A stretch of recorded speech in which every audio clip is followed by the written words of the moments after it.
Hi, I'm Cam, And I'm Dev.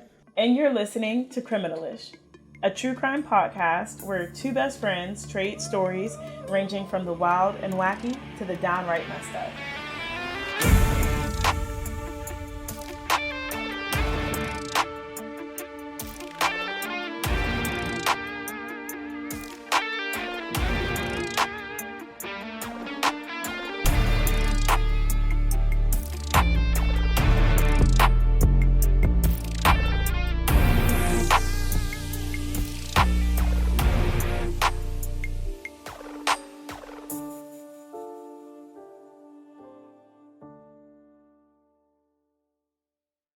Do you love listening to the Criminalish podcast?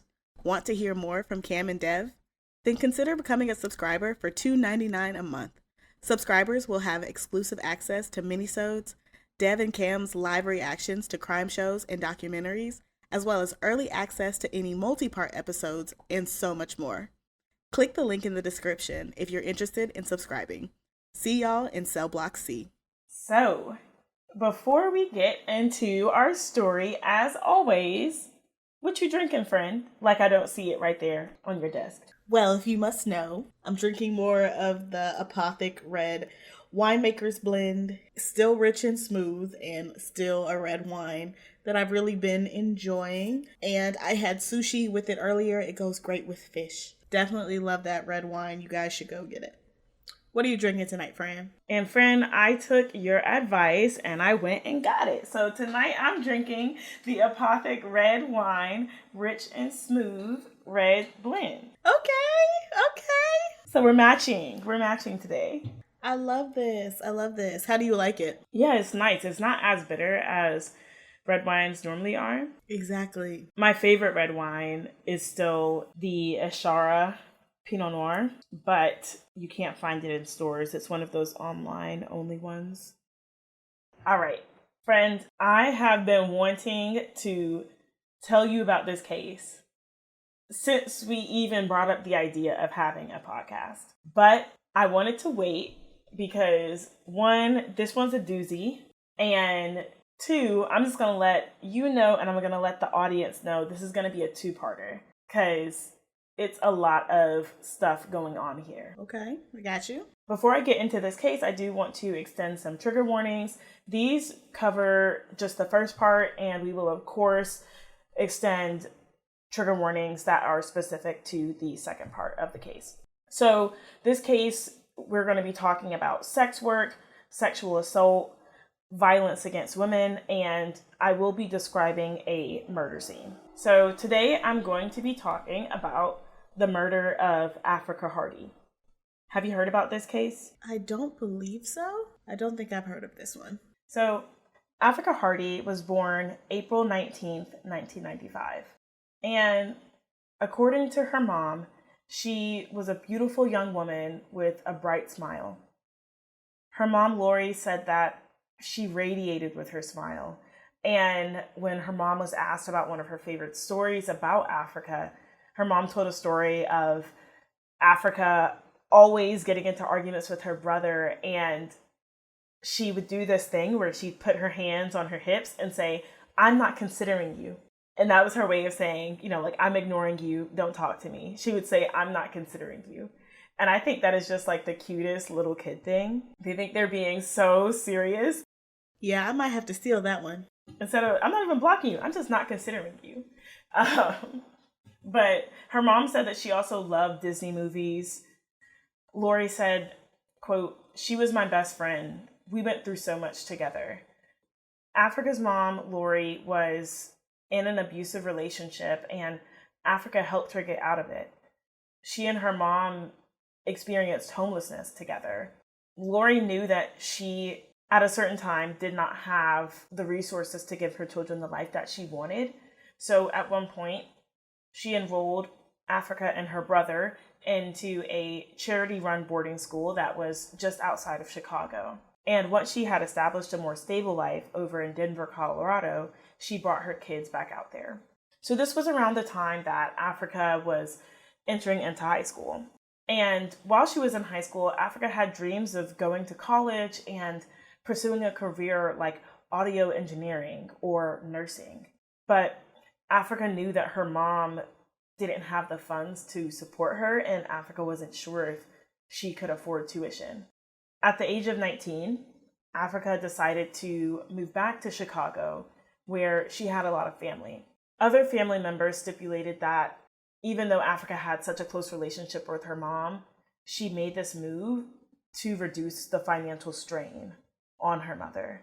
And I just think that speaks to her character so much. She didn't want her mother to have to worry about her. She knew her mother was already struggling, and she didn't want to contribute to that even more.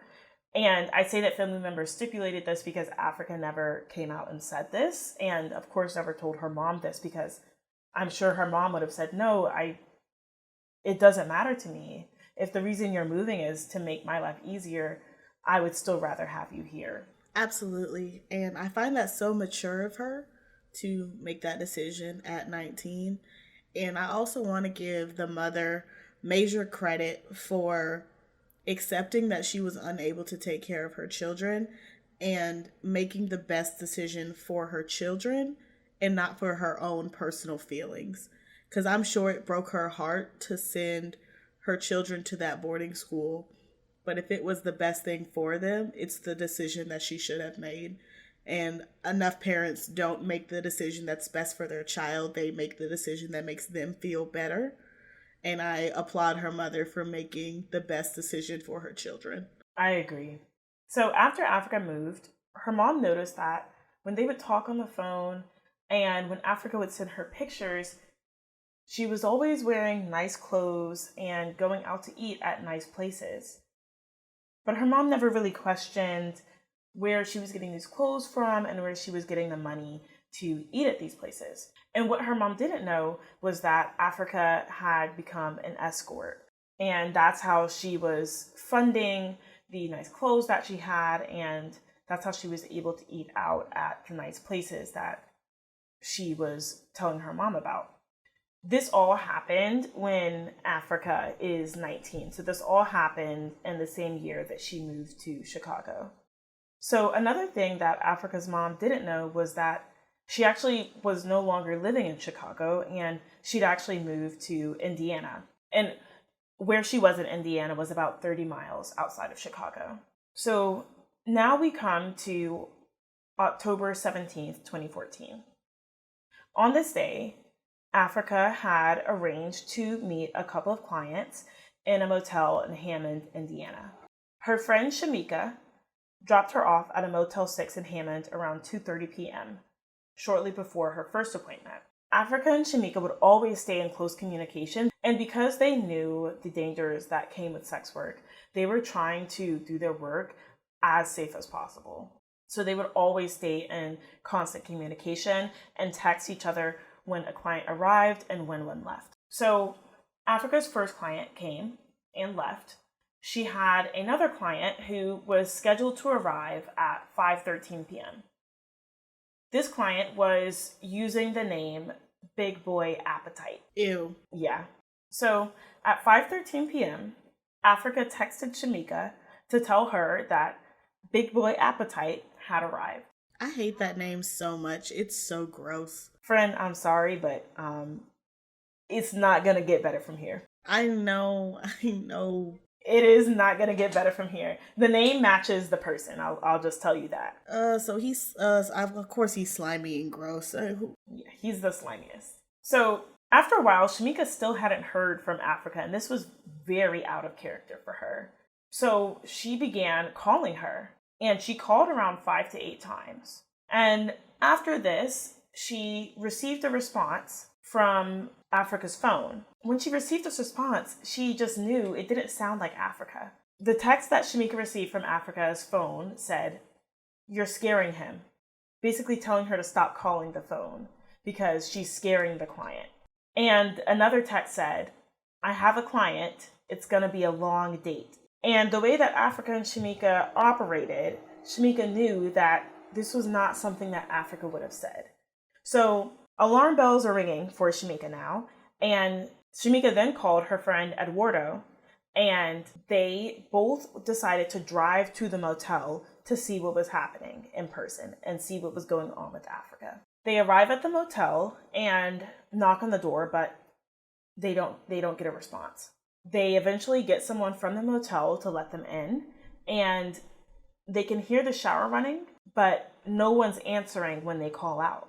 They see one of Afrikka's shoes on the floor lying on its side. Again, they're calling out, but there's no response. Eduardo cracks the door open and sees their friend Afrikka dead, lying in the tub with the shower still running on her. That's so sad, man. Like, one of my biggest fears is finding anybody I know deceased, whether they were murdered, whether they just had a heart attack, whether they just died in their sleep. It doesn't matter. That's genuinely one of my biggest fears, is having to find somebody that I love passed away. Yeah, because it's like that vision of them is going to be stuck in your head forever. There's also so much that comes with that. You don't even really have the time to grieve properly, especially if they were murdered. That comes with an investigation.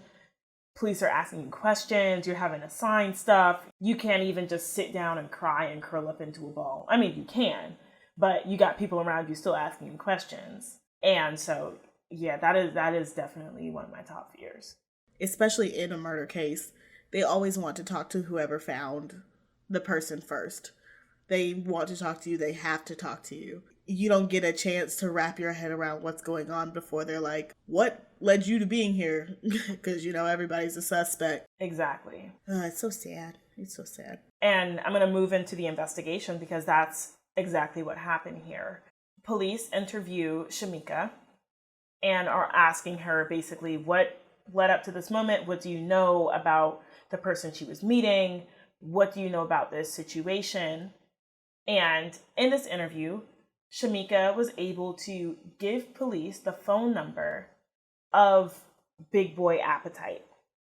At least the phone number that Big Boy Appetite was using. And police were a bit skeptical about the circumstances surrounding this because Afrikka and Shamika were sex workers. Police at first wanted to rule out that this wasn't the work of a pimp. And they didn't really trust her at first to tell them the truth. And their trust in her was a bit further dampened because they discovered that Shamika had another phone on her that she had not turned into them. The reason she hadn't turned this phone in was because this was the phone that she used to operate Afrikka's Backpage.com site.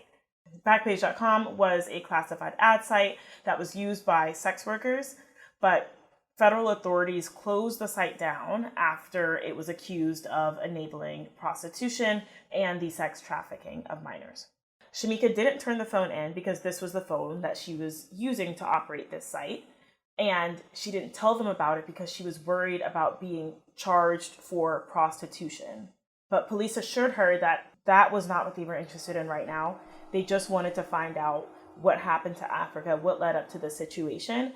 And after they told her that, you could just really hear Shamika kind of being relieved and being able to really open up about everything that happened in the situation. Because prior to this, she wasn't really telling all of the details, not because she didn't want police to find out what happened to Afrikka, but because she was afraid of facing any kind of repercussions for charges related to prostitution. And that makes perfect sense. And a lot of times, that's why a lot of crimes go unreported. That's why a lot of crimes are unsolved, because people don't come forward because they're so worried about getting charged with something else. And it's so unfortunate that there is a possibility that even if you do come forward with clearly something that's way more important, we're dealing with a murder, that sometimes police will turn around and, in my opinion, take the lesser and easier case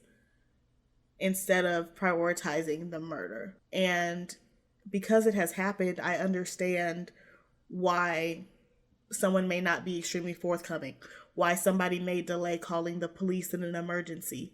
Do I think it's right? Absolutely not. Do I think you should always call the police and prioritize the well-being and life of another person over what drugs may be in your house? Yes. I do at least appreciate that they reassured her that our priority is on this murder and not on what you do in your private life. And I think that what you're talking about is especially prevalent among sex workers because, one, they know that what they're doing is illegal and they're afraid of repercussions that would come with that if they were to report crimes that happen to them. And two, they also know the way that police and other people look at them as less than human and sometimes as deserving of whatever comes to them. So some of them don't even feel a need to go to the police because they look at it as, what's the point? Exactly. And again, I know I get on this soapbox. It feels like every other episode I get on this soapbox. Everybody's life is important. Everybody deserves to live a happy, healthy life in whatever way that means for you. And nobody gets to decide your value. Nobody gets to decide that one person is more important than the other. We might just have to clip that and insert it into multiple parts of this episode because you're going to be repeating that. I will just tell you now. Oh no! So after Shamika turned over the second phone, police were able to request search warrants for the phone number that Shamika had provided. And while they were requesting these search warrants, they also had requested surveillance footage from around the area of the motel as well as at the motel. When they reviewed this footage, police see a black man who looks to be in his 40s and wearing a puffy jacket enter the motel room at 5:13. They also see him leave at 5:58 and enter a blue Jeep. Reminder that Afrikka texted Shamika at 5:13 to let her know that Big Boy Appetite, quote unquote, had just arrived. Another security camera had captured the license plate of that blue Jeep, and police were able to connect this Jeep to a woman named Regina Beard, who lived in Gary, Indiana, which is pretty close to Hammond. After reviewing the information obtained from the search warrant for the phone number, police also discovered that the phone number used to message Afrikka was registered to a Regina Beard. So detectives go to the address that's tied to the Jeep, and when they pull up, they see that blue Jeep parked outside of the house. Officers go up to the house, knock on the door, and a young woman answered. And after the officer said that they had a warrant, she lets him in. Inside, they find a black man who looks to be about in his 40s and look very similar to the man that they'd seen on the surveillance video. They also see a puffy jacket off just hanging in the kitchen that looks very similar to the puffy jacket they saw in the video. So at this point, they're like 2 + 2 = 4. So they tell this man to come into the living room, but he didn't move. After he didn't comply for a second time, the officers rushed him and handcuffed him on the ground. Police took the young woman to the side and asked her who had been driving the Jeep. And she told them that the man that they just handcuffed had. This man, whose name is Darren Vaughn, was her uncle, and he'd been watching her while her mother was away. So police are in the kitchen now with Darren, and they ask if he knew why they were there. And Darren says he does. He commented to them that he'd messed up by going outside of Gary to commit this crime, and he was surprised by how quickly the Hammond police had located him. Because according to him, the Gary police don't work on weekends. When they searched the house, they found Afrikka's cell phone in the kitchen. So at this point, police arrest Darren Vaughn and put him in a squad car. I don't know what happens in the story. I don't know what happens in this case. So I'm going to say this statement with general ignorance of what is going to happen. I hate when police just rush a black man and do all that extraness. Because when you first said it, I was like, this feels very overkill to rush and pin this man to the ground on private property because he didn't comply with your demand once. I understand if you're like, okay, cool, you're under arrest, but to rush him and pin him to the ground feels like too much. And again, I'm just sensitive to general police brutality of black men. Now, granted, it's sounding like I'm not going to like Darren very much, but with my general ignorance of what happens, I don't like that, but I just don't like that in general. I do think that is a good point. I'm sure there was another way to handcuff him that did not involve rushing him. Maybe they thought that he had a weapon on him. They didn't know what he had on him, considering that he is being investigated for this murder. But also, y'all have weapons on you. I don't know if it was because there was a young woman in the house. I'm sure there were extenuating circumstances, but I still do agree that there was likely a different option than rushing him. I will say, you gonna want this man to be rushed, beaten up, tossed around, everything once I'm done with the story, because yeah, he's a mess. He is very much a mess. I'm sure I am. That's why I preface this by I have a general dislike of police aggression towards black men. Now, granted, I'm probably going to want this man to rot in hell after.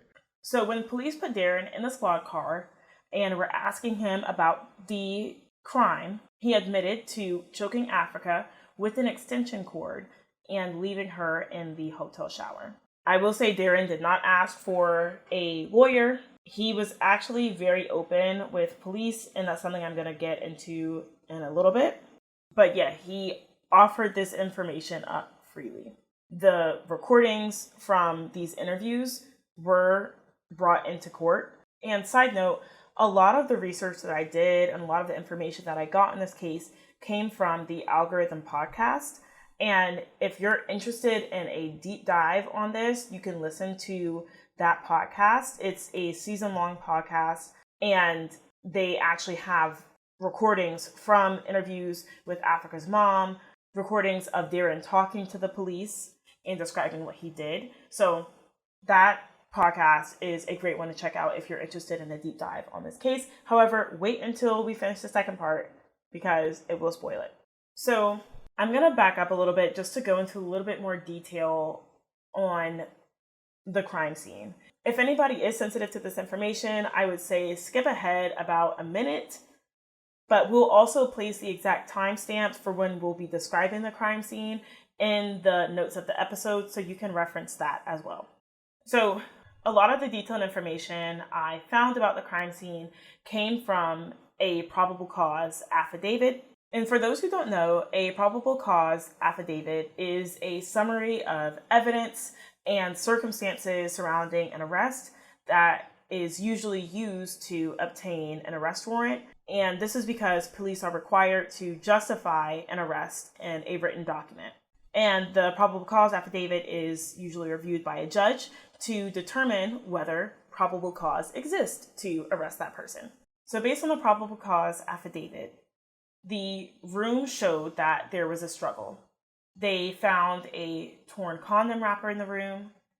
There was a pillow next to the toilet with blood on it.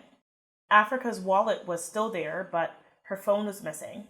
She had strangle marks on her neck, and her body still had water on it from the shower being run on top of her. After Shamika and Eduardo found Afrikka and called the police, she was pronounced dead by the fire department. The probable cause affidavit also included information that was obtained from the search of the blue Jeep. And in the blue Jeep, they found a white glove.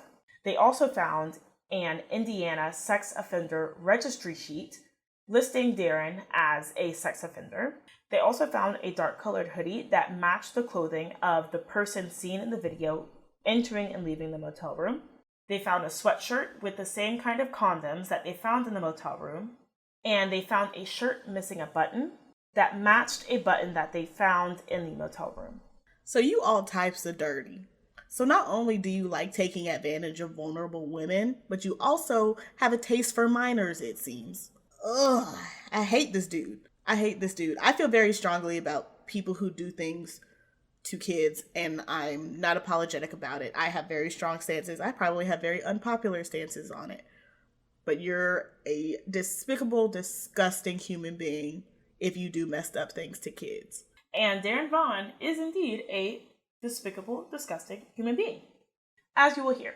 So, according to this affidavit, Darren also admitted to police that he was supposed to meet a woman named Octavia, which was Afrikka's screen name for the Backpage site. And he had sex with her, but said that it was starting to get rough and she started to fight him back. And this made him mad, so he strangled her with his hands and then a cord and then put her in the bathtub of the motel room. She resisted you and you got angry, so you strangled her. So because she would not let you assault her, you got angry and strangled her and then put her in the shower to seemingly wash off the evidence.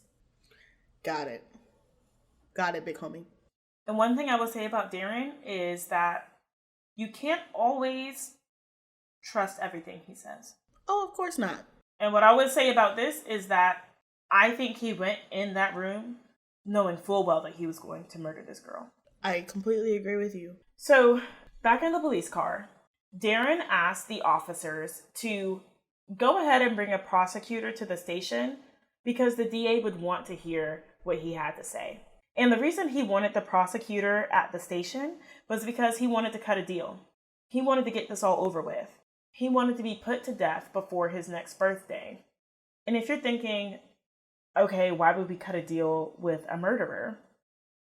It's because Darren admits to the police this is not the first time he'd done this. He would eventually admit to killing 6 other women. And if you want to know more about those cases and what happened after Darren was arrested, you'll have to tune in for part 2. But before we close out, friend, thoughts? Anger. That's my thought. Anger, fury, disbelief. This dude, I don't think I'm necessarily using this one right. This dude is a sociopath. Sociopath or a psychopath. He's something. He's something. My brain is racing right now and my mouth can't keep up with all the things I want to say. But the only people who ever come out right and they're like, yeah, I did that. Yeah, I'm a murderer. Yeah, I killed her and I'd kill again. The only people who do that are your typical serial killers, your typical psychopath, sociopath, narcissist, whatever you want to call it. There is something wrong up there. It is always so wild to me how broken people are. The human condition is a very interesting space to be in. Because how? How do you kill 6 women, have no remorse, and just admit to everything? Like, that's so wild to me.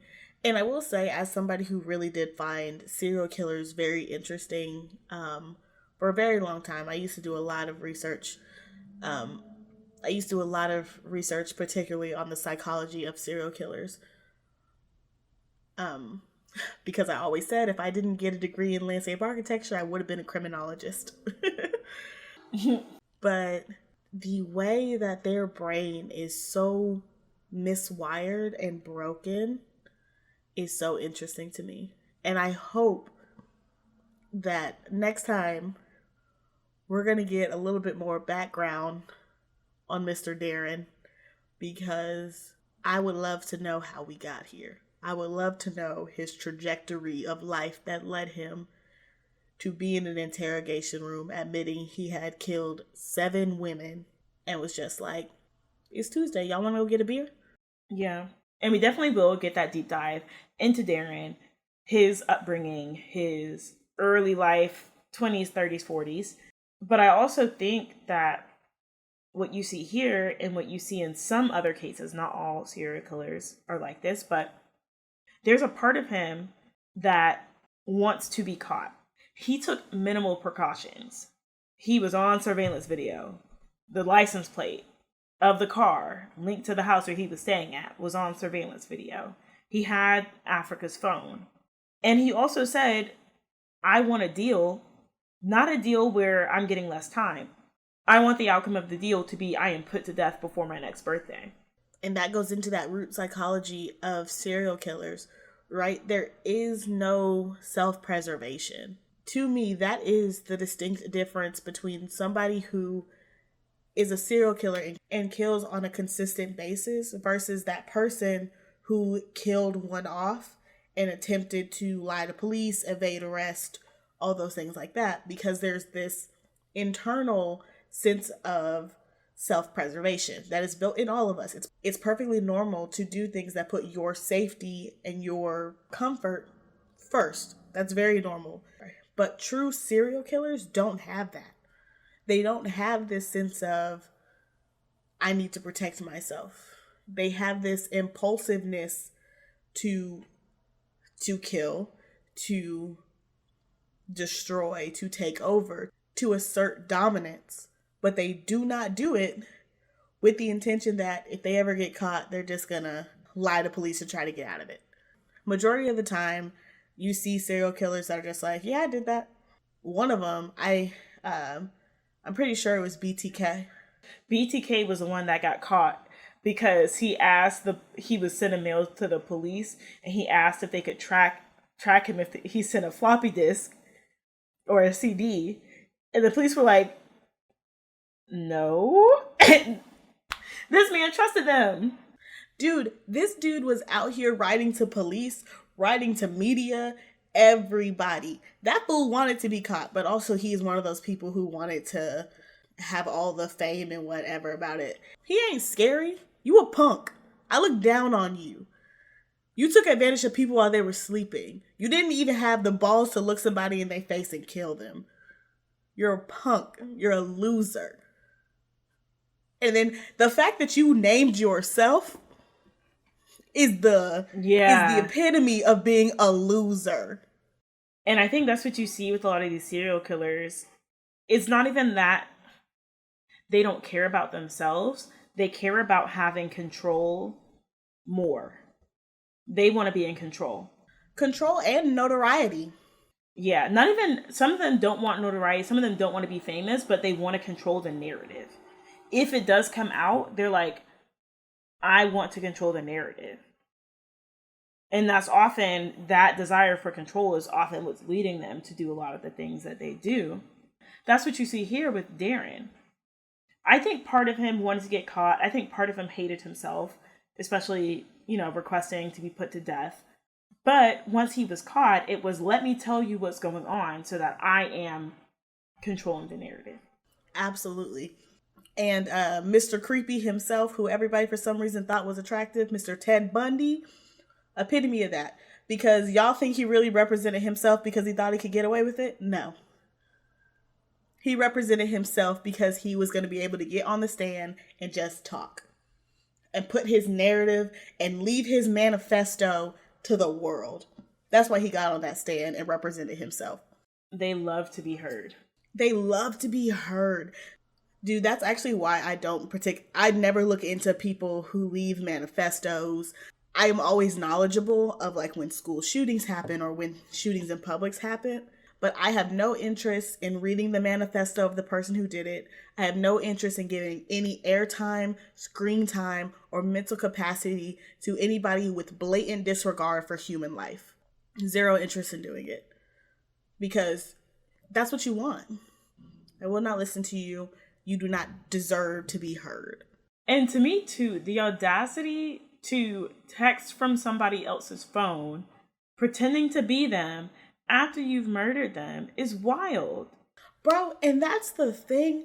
When you said that bit, I was literally thinking, I know the mannerisms of my friends. I know how Cam will text me versus how Alyssa will text me versus how Jada will text me. I know how those three individuals will text me. Sorry, and if all of a sudden Cam stops using punctuation in full sentences, I know something's off. Right. If I misspell a word, it's not me. Bro, it's not you. Immediately. Nobody in the history of ever has managed to text from somebody's phone and adequately convey that that person was still alive. In every story I've ever heard where inevitably it is found out that the victim is no longer with us, everybody's always like, I got a text from her the next day, and I had a feeling that it wasn't her. Something about the text was off. What's wilder than texting from somebody else's phone is posting on their social media. Yes. Yes. I've seen cases where they've posted on that person's Facebook. I have too. And it's a level of audacity that I just couldn't muster. Right. Like, it is so wild to me. And you really sit here, like, I ain't a killer. Great podcast, by the way. But do y'all really think y'all getting away with this? Do y'all really think y'all fooling people? Like, when you be texting from their phone, be posting on their Facebook wall, be paying random people to call their mama and put an accent on? Do y'all really think y'all fooling us? Do y'all really think that we don't know the people that we love dearest? Right. Because even when I ask my friends to type out a message for me, like I'm trying to send a message to somebody and I need their help wording it, and I give my phone to them to type it out. They're telling me what they're saying. I'm telling them what I want them to say. I get it back and I'm like, I don't sound like this. I got to rework it. Yes. So even when that person is telling you what to say, there's styles when it comes to texting. It's again, you're leaving a paper trail that shows immediate confirmation that it's not them. And to officers, as well as the prosecutor who's going to come and get you, it shows guilt. It shows that you knew exactly what you were doing was wrong. And it shows that you took steps after the crime to cover the crime, which is a separate charge. So it shows that you knew good and damn well that you shouldn't have did that. And another reason why you shouldn't do it, because the prosecutor is going to plaster all those texts in their opening statement. That's the first thing they're going to do. Exactly. Is this the work of an innocent person? But that person isn't thinking about that. That person somehow thinks that they can get away with it. It's so crazy to me that in our Lord and Savior 2023, people genuinely believe that they're going to get away with murder, that they're going to post on Facebook walls and nobody's going to notice, that they're going to text people and nobody's going to notice. I don't understand your thought process. I don't understand how you think this is going to work. Not even on some like, ooh, if I was a killer, I would do blah, blah, blah. Let's do some common sense here. Basic common sense. If I don't want my parents finding out that I went to a party I wasn't supposed to go to, what am I going to do? You know? Like, there's no planning or thought happening here. Right. But dumb killers get caught easier. Another thing is you don't even have your own car. You're a killer and a bum. Yes. Do you know how pissed I would be if somebody's like, hey, Dev, can I borrow your car and to go commit a crime in it? Not to mention a murder? But I mean, Darren is a bum. Like, he's a bum. It's not surprising. He has bum tendencies. Yes, it does. And if you're sitting here relying on your niece for a car, for a place to stay, for all that nonsense, but you're paying for the company of a sex worker, you have an addiction. Yeah. And I will say an addiction is the least of his problems. It clearly is. It clearly is the least of his problems. But this was very interesting, friend. I really enjoyed it. And I cannot wait to hear about Darren and all his escapades.